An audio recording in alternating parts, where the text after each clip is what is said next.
The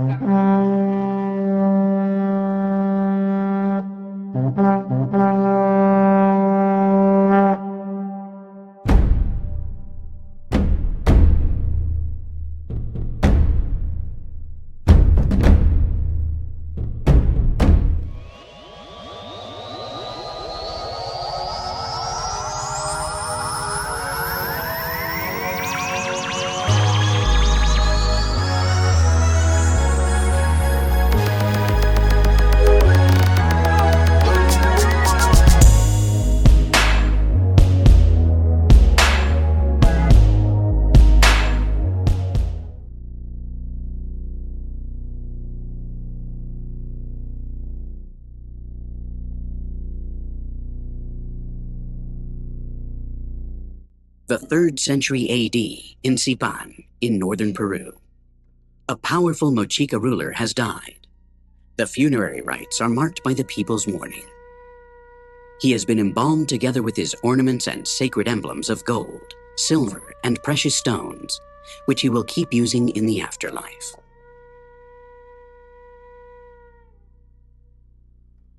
"1,700 years later, in the spring of 1987, the Peruvian archaeologist Walter Alba discovered his tomb in the pyramid at Huaca, Rajada.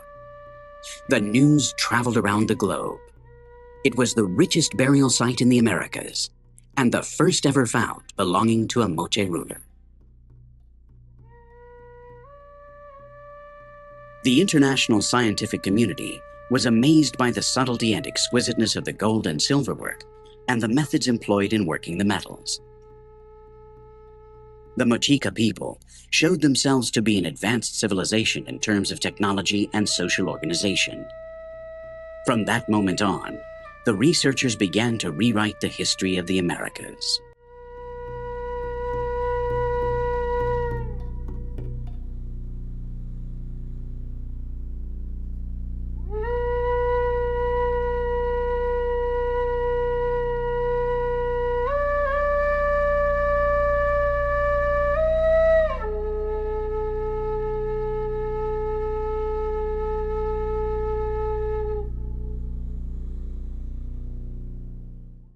The Moche rulers were considered demigods.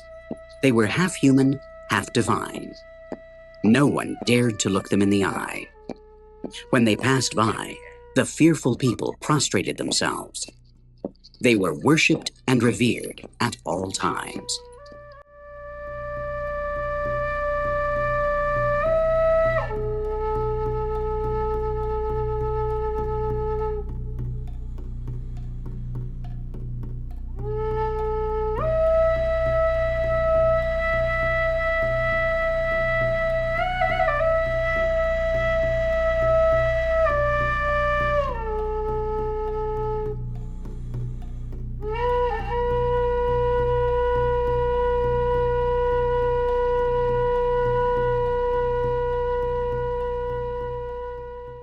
The Mochica people, or Moches, lived on the northern coast of Peru, between the sea and the Andes, one of the most arid places on the planet, from the 1st to the 6th centuries AD. Their influence spread almost to modern Ecuador to the north, and to the Guaramé Valley to the south. In the lands where they lived, they left behind the remains of temples, pyramids, palaces, fortifications, and irrigation canals.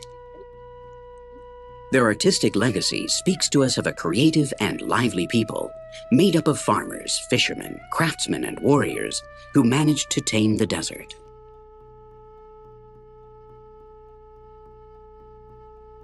February of 1987. The tomb raider Ernil Bernal and his gang loot an extremely rich burial site in the Huaca Rajada pyramid.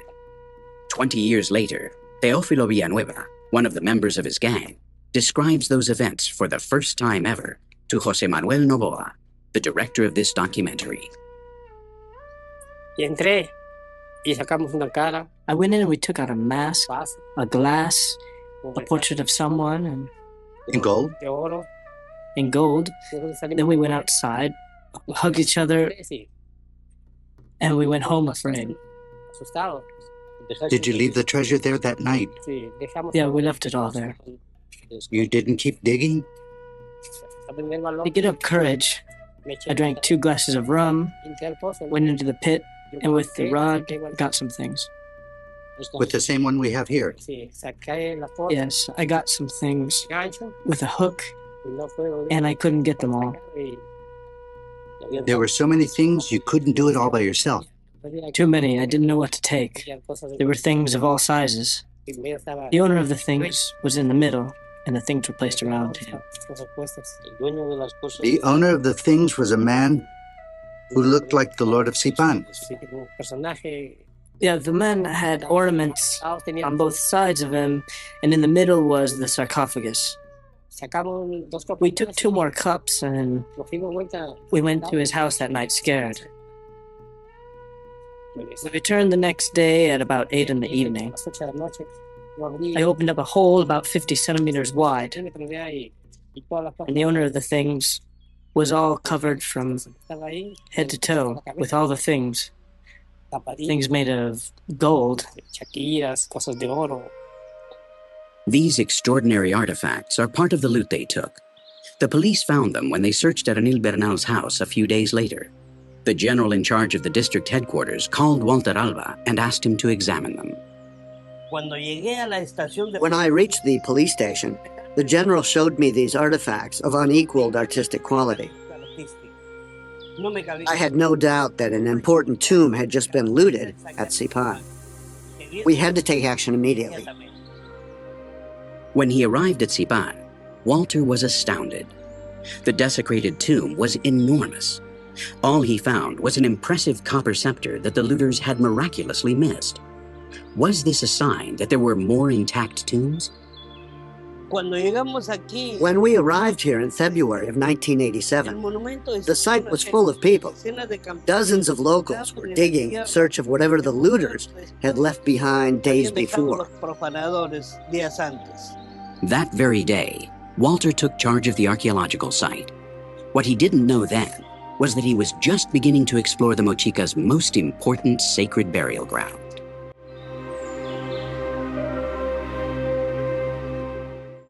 This is what Huaca Rajada was like in its time.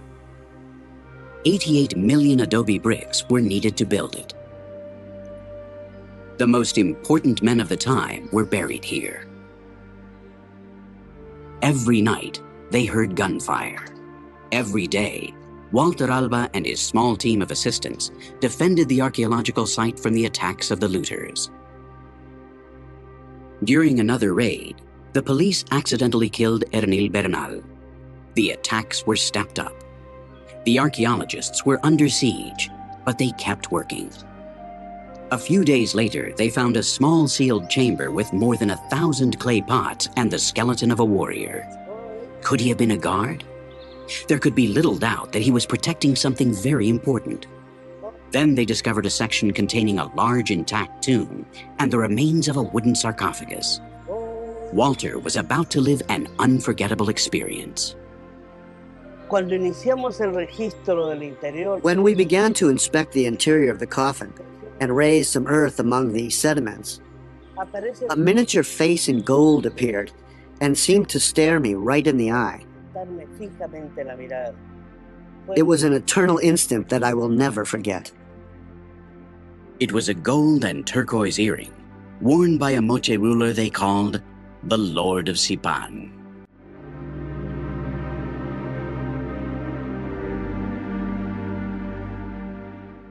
The discovery took place on the 26th of July, 1987. Never before had anyone found such an important tomb.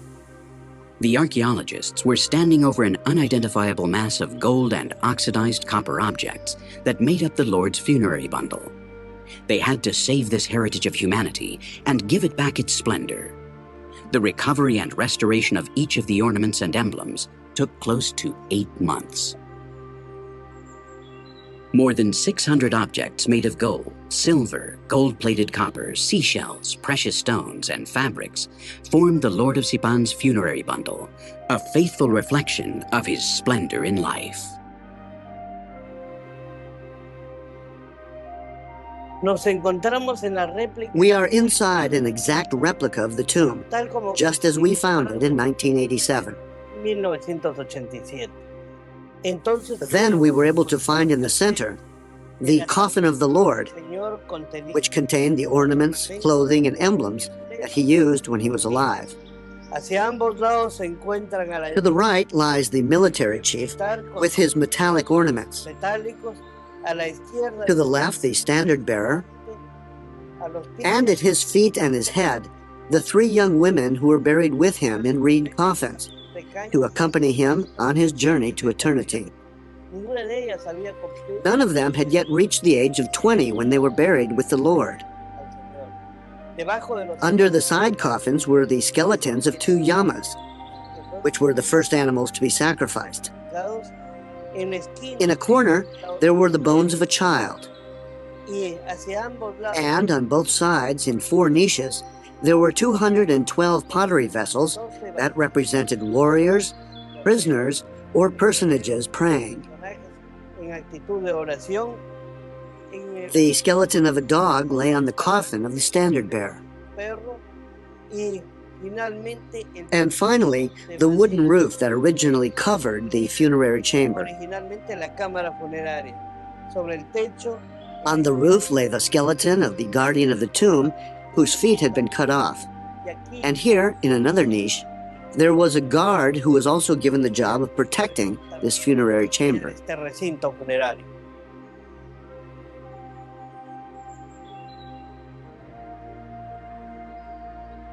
The Mochicas believed in transcendence, in life after death, and that is why they were buried together with everything they owned. Important personages were even accompanied on their final journey into the afterlife by servants, wives, concubines, and guards. But were they buried alive, or were they buried after being sacrificed? The bodies were carefully prepared and buried in reed coffins, a fact that definitely demonstrates to us that, whether they were sacrificed voluntarily or not, these people were already dead when they were interred.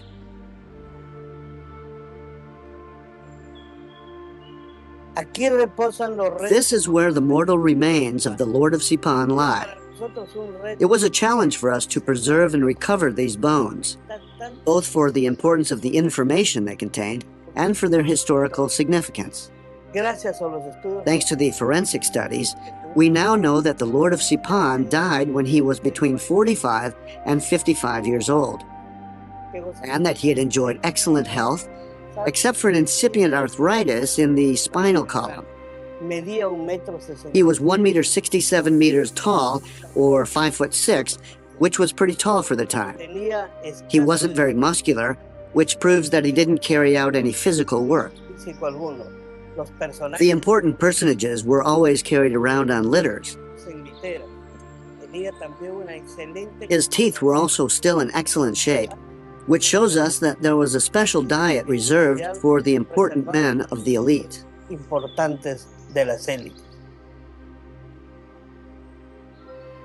Walter Alba and his 2 close collaborators, Lucho Chero and his wife Susana Meneses, discovered 12 more tombs of important members of the hierarchy on the same funerary platform at Sipan. The most important belonged to the priest and the so-called Old Lord of Sipan, the oldest ruler found so far. His funerary bundle is spectacular.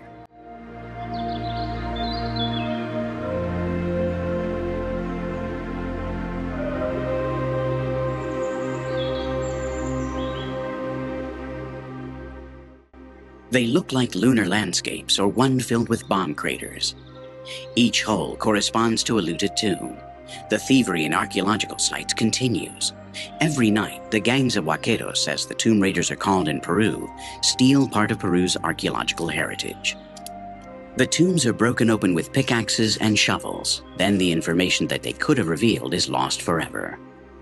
They toss the mummies out in the open, interrupting their eternal rest, with no respect for the ancestral beliefs about the afterlife.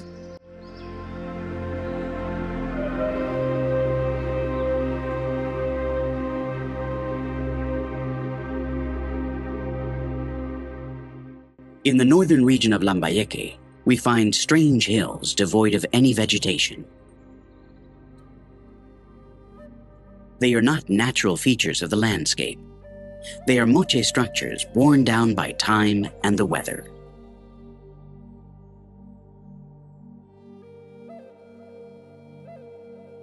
This is what the Pampa Grande Pyramid looked like. It's a titanic work that required more than 122 million adobe bricks to build. A city that eventually was home to some 15,000 inhabitants grew up around it. It may have been the most important administrative and political center of the Moche people. The Mochicas were great builders. They created adobe constructions of surprising size for the period.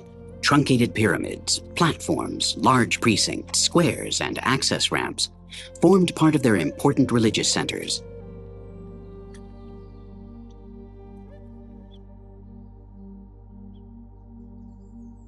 Each family or clan contributed a certain number of adobe bricks to the construction work.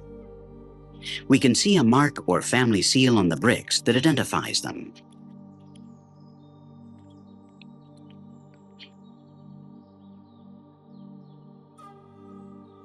The temples grew as additions were built. The facades were covered by successive renovations. Then they were plastered, painted red or yellow, and decorated with polychrome reliefs representing gods, mythical scenes, or religious ceremonies. They built large structures with blocks joined by slip joints to absorb the movements caused by earthquakes. The pyramids housed the prayer halls and sacrificial altars, the rooms where the lord and the priests lived, and the reception and council halls where the nobles and military chiefs met. When a council was held, the temple acolytes dusted the floors with cinnabar so that the lord would not step directly on the floor. Mercury sulfide, also called cinnabar, was a sacred substance used in religious ceremonies and to anoint cadavers.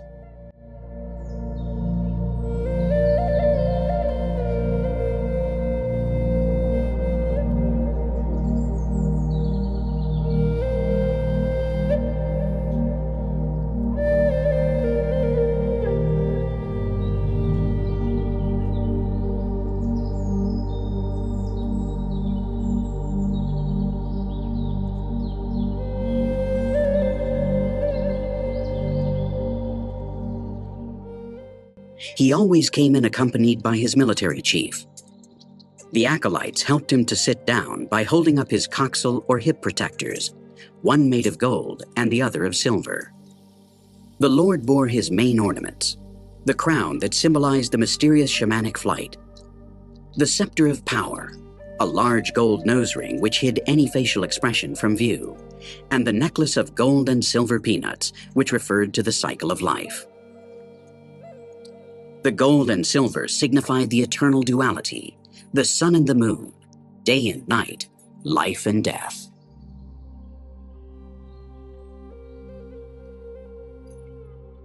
This was a very hierarchical society.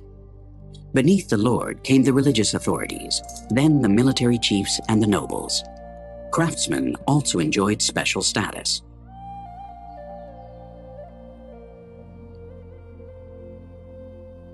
The weavers were highly respected. The Mochicas developed textile workshops to produce clothing, blankets, and ornaments. They grew large quantities of cotton in a unique variety of natural colors, white, brown, reddish, and purple, that still exists in Peru today.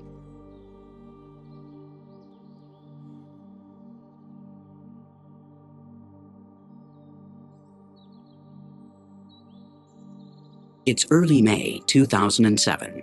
Today is a very special day for Walter Alba and his team of archaeologists. 7 years earlier, the excavations at Huaca Rajada were stopped due to a lack of funds. Today they are beginning again, and they have great expectations. Here, 7 years ago, on the funerary platform, the digging on a tomb was left incomplete. It was a funerary chamber located right where I'm standing. We don't know who was buried here, but we hope it was a warrior, a military chief, someone important in the court of the lords of Sipan. In just a few days, they have excavated to the same level of the tomb as in the year 2000. A deposit of offerings has appeared, suggesting that an important person is buried there. We're going to experience this exciting discovery step by step.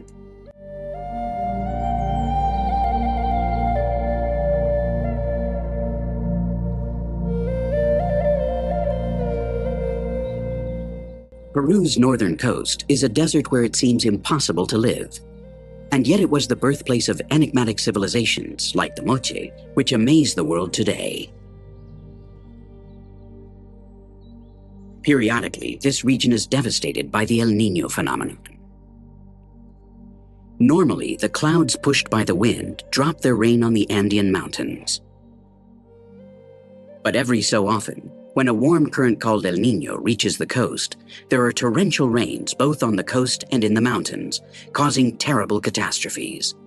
The rivers flow to the sea loaded with silt, which the waves, and later the wind, deposit on the desert again, forming dunes and sandy areas that cover the land and constructions.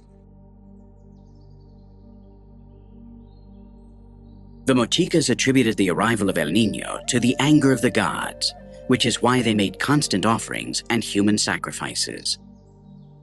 Their deities were related to nature, had the attributes of totemic animals, and lived in valleys, the mountains, rivers, or the sea, like the god of the ocean depths, represented by the devilfish. But above them all was powerful highajck with his feline face.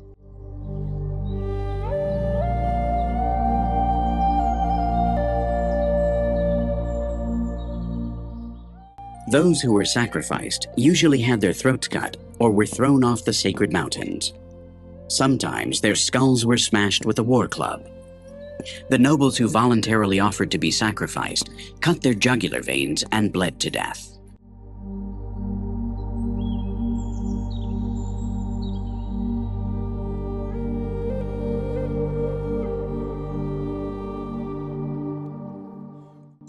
The greatest number of human offerings were made when the oracles predicted the arrival of the El Niño phenomenon. But normally, there were only a few sacrifices intended to make the soil fertile. It was always an honor to be sacrificed. Sometimes families would offer their virgin daughters to the great highajck. Under the hallucinogenic effects of the San Pedro cactus, the girls would voluntarily throw themselves off the cliffs.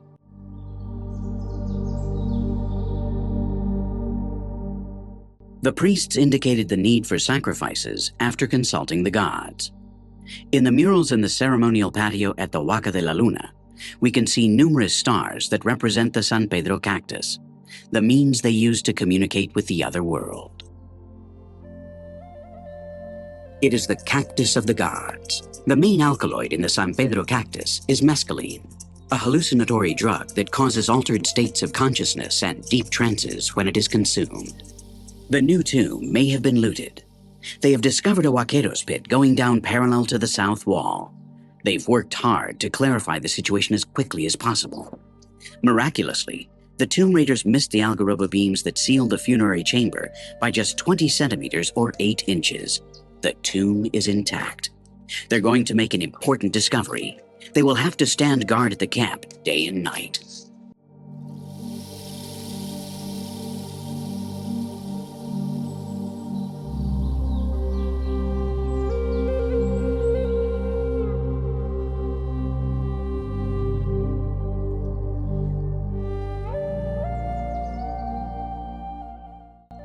We saw that there was a tomb raiders pit there on the northwestern side.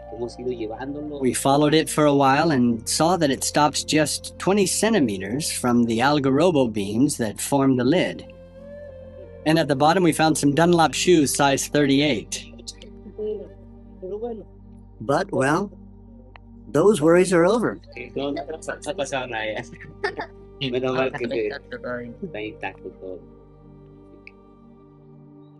In the morning, there is a lot of activity. They begin to speculate about the identity of the person they are about to disinter. They are filled with optimism. Under the direction of Luchochero, they gather samples for the carbon dating tests, which will tell them how old the tomb is. Archaeological work is being carried out all over the pyramid. Never have such extensive excavations been carried out as those at Rajada. They have discovered 20 Chimu burial sites, which indicates that this place continued to be considered sacred long after the decline of the Mochica. Among the workers, who are almost all from the village of Sipan, we find a special character who demonstrates once again that life is unpredictable. He is Teófilo Villanueva, who we see pushing the wheelbarrow of Unit 4. He is the Huaquero who told us about how they entered the tomb that was raided 20 years ago. Like others who used to raid the tombs, today he works for Walter Alba. They know that these digs, and the museum being built in connection with the site, will bring many visitors, and that will be very important for them and for the village.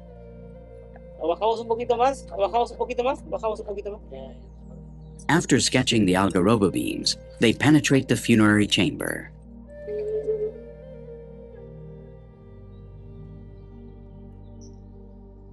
The dry woods are like oases in the Peruvian desert. The algarobo is the predominant species. Its wood has always been used because of its hardness and durability. The impetuous rivers that are born in the Andes reach the arid lands of the coast after carving abrupt landscapes and canyons, like those of the Santa River.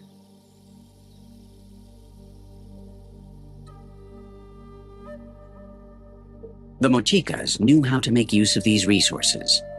Thanks to their knowledge of canal building and irrigation techniques, they turned these dry lands into a green paradise, which meant moving hundreds of thousands of tons of earth, hydraulic works which still haven't been surpassed, and which made it possible to farm twice the amount of land that is farmed today in the same valleys.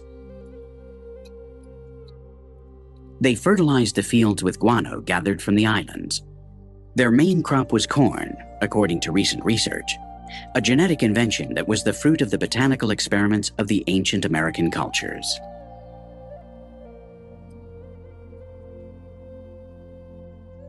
They also lived facing the sea. Fish and shellfish were a part of their daily diet. The fishermen living along the coast represented a separate world, far from the big cities and the ceremonial and administrative centers.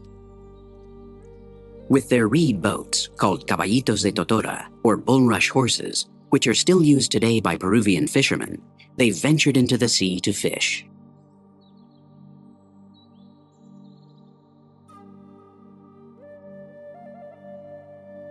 They rode the breakers to reach the schools of fish.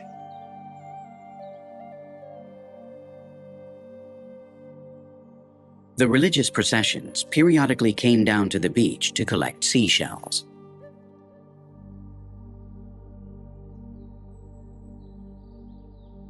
They considered them sacred. They ground them to obtain the white powder that they used in their offerings.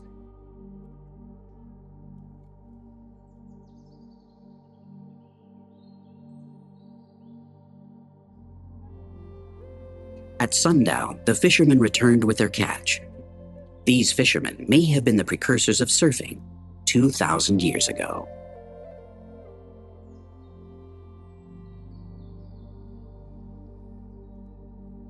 Using larger boats, also built with bulrushes, they sailed to the far-off islands of Ecuador to collect spondylus shells, which were considered sacred. Since time immemorial, shells have been an object of worship, proof of which is this marvelous product of the Chabin culture. The shells were used to make the breastplates of warriors and nobles. We still don't know how they managed to drill their tiny cylindrical beads. Highajck just nem am fecho. Oh, highajck. Job sang captain maid. Say steam check ayapek nig. A gen nem am fecho.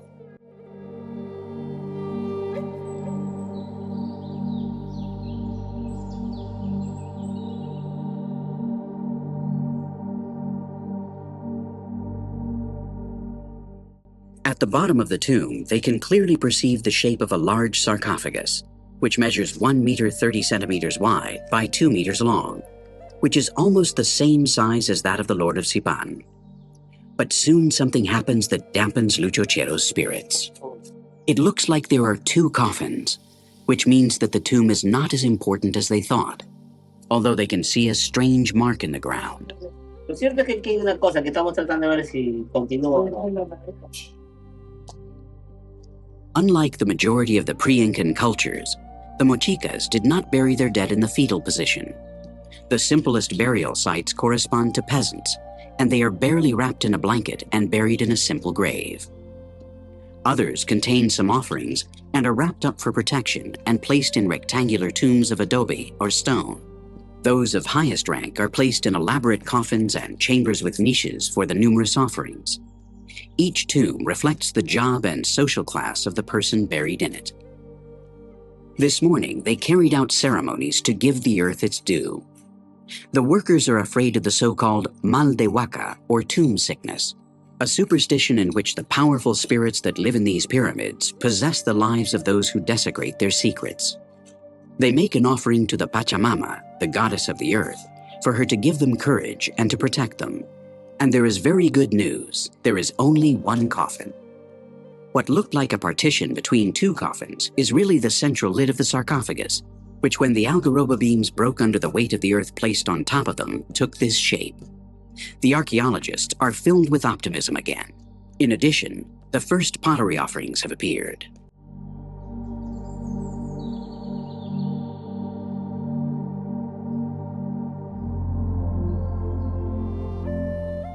The Mochica did not have writing, but captured their world on the iconography on their pottery. This graphic language documents their surroundings and ideas and describes all sorts of events in their lives. Through their pottery, archaeologists and researchers have managed to decipher the singular differences that defined their ancient culture. The pottery used in the homes of the Moche was functional and simple, and had little decoration. They did not use any kind of potter's wheel. They made their pottery manually with the use of a spatula, a technique which is still used today in some towns in the north of the country. The pottery destined for decoration or for ritual use was made with molds. Once the clay had been mixed and kneaded, it was distributed uniformly in the mold. Soon after it had dried, the piece was taken out, retouched, perfected, and polished. Then it was fired, which was carried out in open kilns. Men, gods, animals, plants, and complex ritual scenes were depicted by the artists, who exploited two main artistic manifestations, sculpture and painting. The Mochica's artwork is amazing for its expressivity and perfection. They are true portraits in clay, comparable to the sculptures of the classical world. Thanks to their pottery, we know that the Mochicas used face and body paints that represented the social status and clan of the person wearing them. They were also used in various ceremonies or to mark certain actions. The process to produce them began with a sculpture, from which they obtained two molds of each half. Practically all the characters are represented in their pottery, from musicians and farmers to anthropomorphic gods like the crab god. Almost all the potter's work was destined to become offerings that accompanied the dead. The erotic figurines are also famous, and once again they demonstrate the level of cultural development reached by the Mochicas. According to the quantity of pottery found at the archaeological sites, the pottery workshops must have had a lot of people working in them to produce so much. The first works of oxidized gold-plated copper begin to appear. The atmosphere at the dig is electric. Silence reigns, as well as absolute respect for the personage about to be exhumed. A feline head bodes well for the importance of the tomb. On the corpse's chest, a large V-shaped crown appears, which sheds some light on his identity. Slowly, with the use of fine brushes and spatulas, the ornaments that he used in life appear.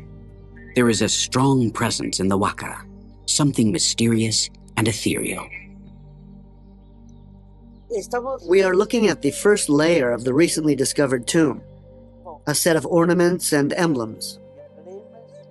In the lower part, we are surprised to find 3 club heads that have been taken off their handles, intentionally crushed and placed in this section of the tomb.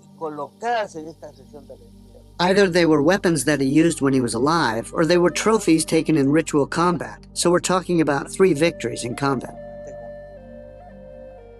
The ritual combats are similar in some ways to the medieval tournaments among knights. But here the loser almost never died during the fight. If he lost his headgear, that was enough to end the combat. The winner tied the loser's weapons to his war club and stripped him. He put a noose around his neck and led him before the Lord. Then he was sacrificed.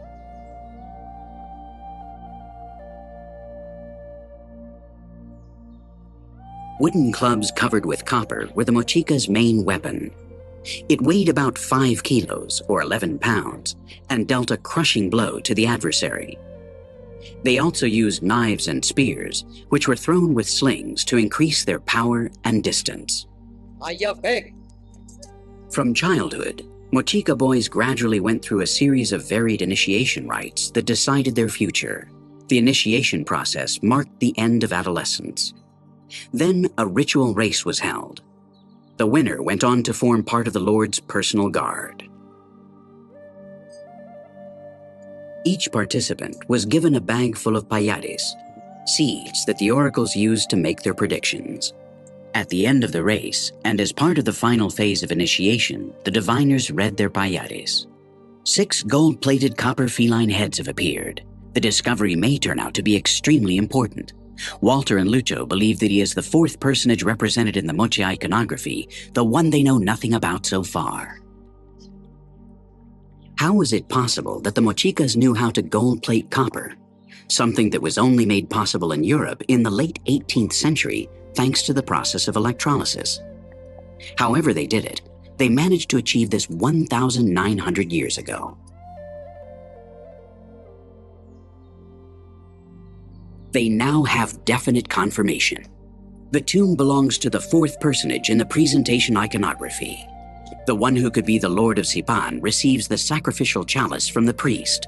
Behind them is the priestess, and further back is the new personage drawn the same size as the Lord. We still know very little about him, only that he was of the highest rank and that he carried out military and religious duties. Lucho Chero takes the largest artifacts out of the tomb to begin their restoration. They have to continue digging down to recover the bones. The restoration work will take months. The restoration specialists join and glue together the pieces, which sometimes are heavily deteriorated, as if they were the pieces of a puzzle. With the aid of a scalpel, they gradually separate the layers of copper oxide to reveal the gold plating. These artifacts will be put on display at the Archaeological Sites Museum, located at the dig itself, as will the artifacts that emerge from future finds.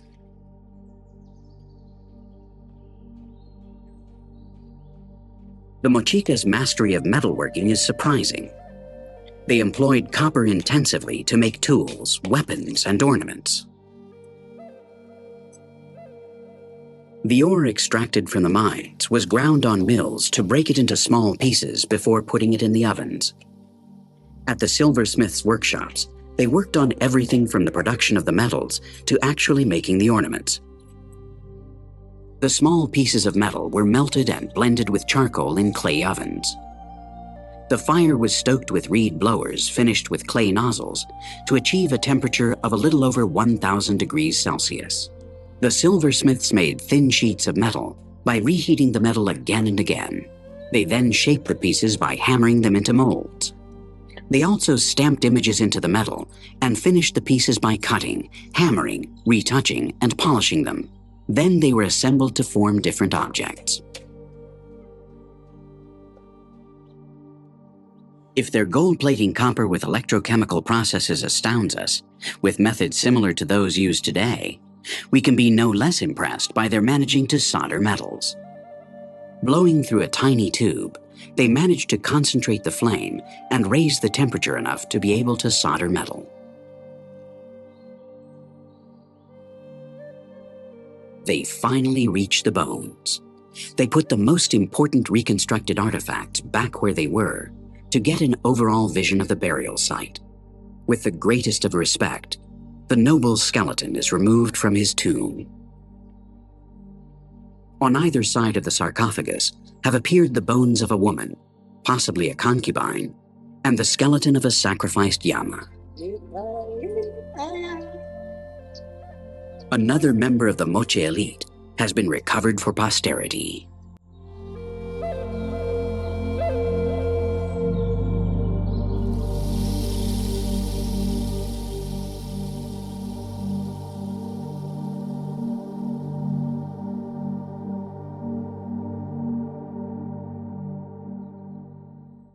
We are watching what could have been the funerary rites of the Lord of Sipan.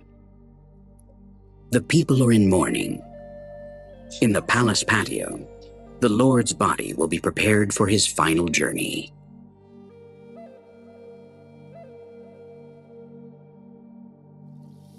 Nobles, military chiefs, counselors, oracles, and priests keep watch over his body while the people mourn their loss. At the foot of the funerary mound, the people leave offerings to be placed in his tomb. For several days, the Lord's embalmed body will be displayed so that everyone can make farewell offerings. The highest-ranking members of the temple lead the funeral rites and the embalming process. An acolyte applies makeup to the Lord's face with sacred cinnabar, as a priest watches attentively.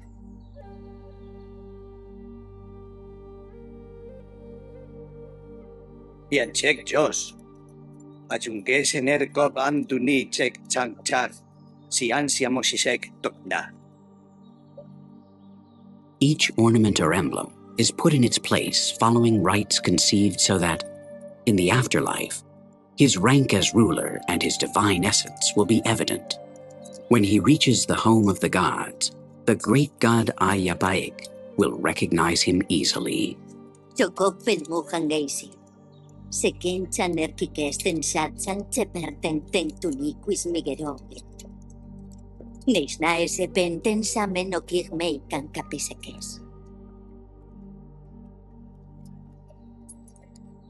Some of those present, like the standard bearer or the military chief, know that they have come to the end of their days.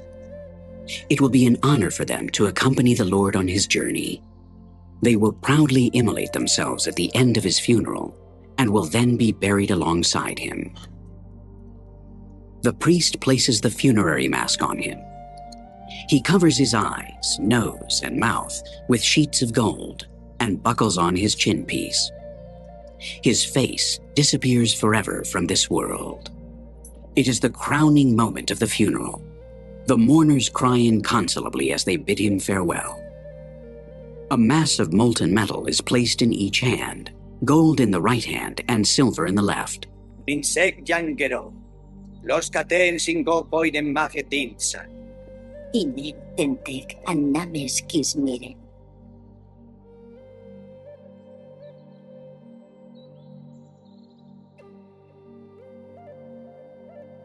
The music continues, solemn and sad. The funeral wind instruments sound like the growling of an extraordinary being, a howl from the other world that announces the transmutation of his soul. Walter Alba, moved at the sight of these scenes, captured his feelings in writing, and drew up the epitaph for this recreation and the epilogue of this documentary. I feel that our paths crossed at a moment of history. The Lord existed beyond his physical death, when it fell to me to save him from being looted and bring him into the present. Today I ask myself if it was destiny or part of the plan of the Mochica gods. I watch this recreation of his funeral, and I feel a deep and contained emotion. I am profoundly moved, as if I were bidding a friend farewell forever. The fact is that I was given the honor and privilege of introducing the world to the splendor of his culture.